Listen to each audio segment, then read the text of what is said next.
Hello everyone. In this video I'm going to show you my Minecraft adding machine. That is it out there floating above the water, and as I walk down this aisleway I'll give you a brief rundown of some of it.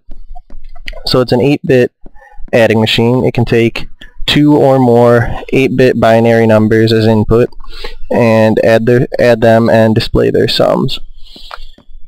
Now everything on this world I've done by hand, and I want to do the same thing for this calculator. So every block, everything in this calculator was mined, crafted, and placed by hand.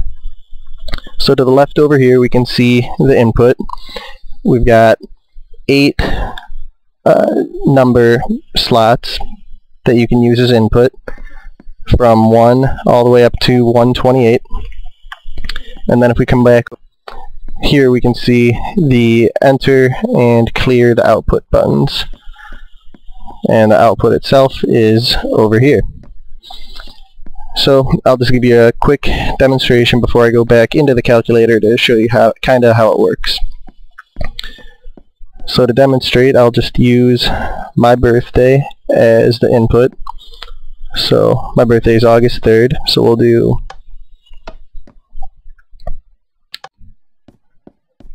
83 as the first input,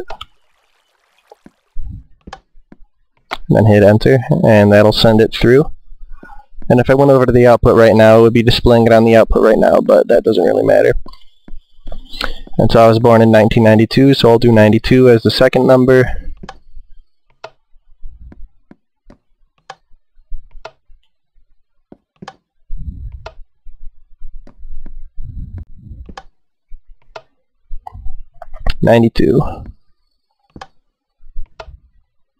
So now I'll give it a second or two to pass through everything, and then I'll walk over here, and the answer should be 175. So we've got 128, 32, which will give us 60, 168, 172, 174, 175.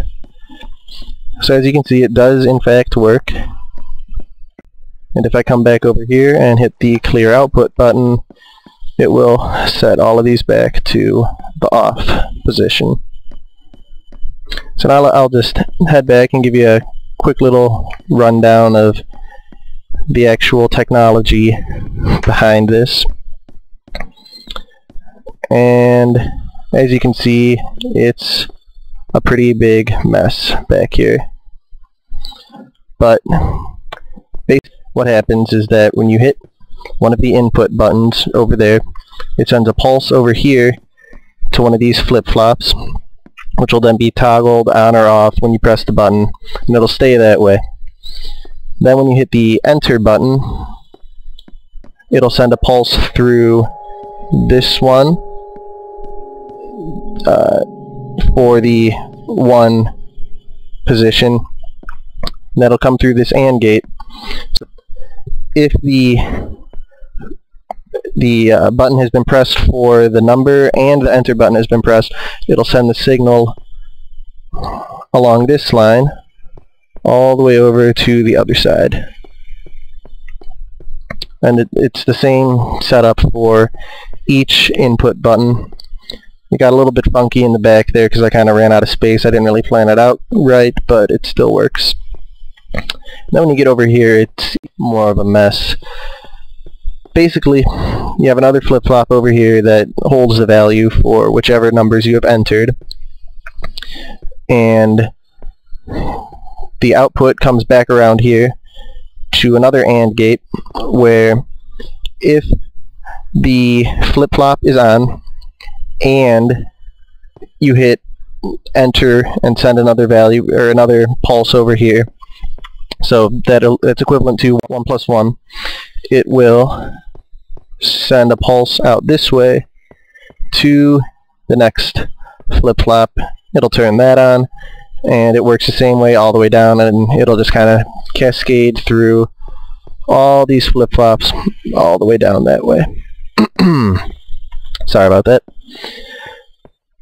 And then with that flip-flop on, it'll come back, send its output to these here, which are tied to the output on the other side. Then there's also the clear output button, which is this line right here. Oops. And that'll just send a signal to each of the output flip-flops. And what it does is it basically just sends another pulse of the flip-flop, which will toggle it, but it will only do that if the flip-flop is already on, because we don't want all of them being toggled, just the ones that are on. So it takes this, which is the output from that flip-flop, goes into the AND gate. This is the output from the clear output button, and it sends it through this AND gate back into the flip-flop, which will turn it off. So that's a very brief explanation of how this works.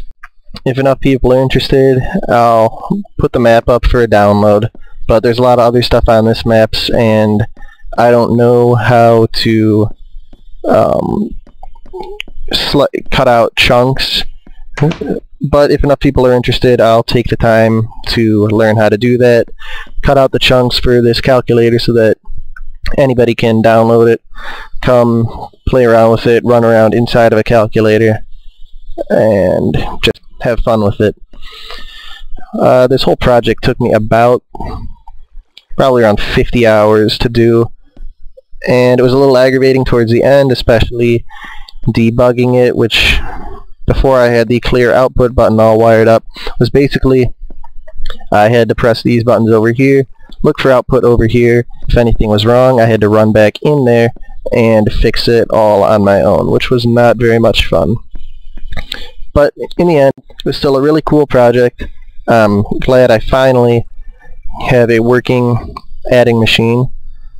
And if you have any questions, feel free to get in touch with me either on Reddit or YouTube or some other way that you might have of contacting me. And thanks for watching.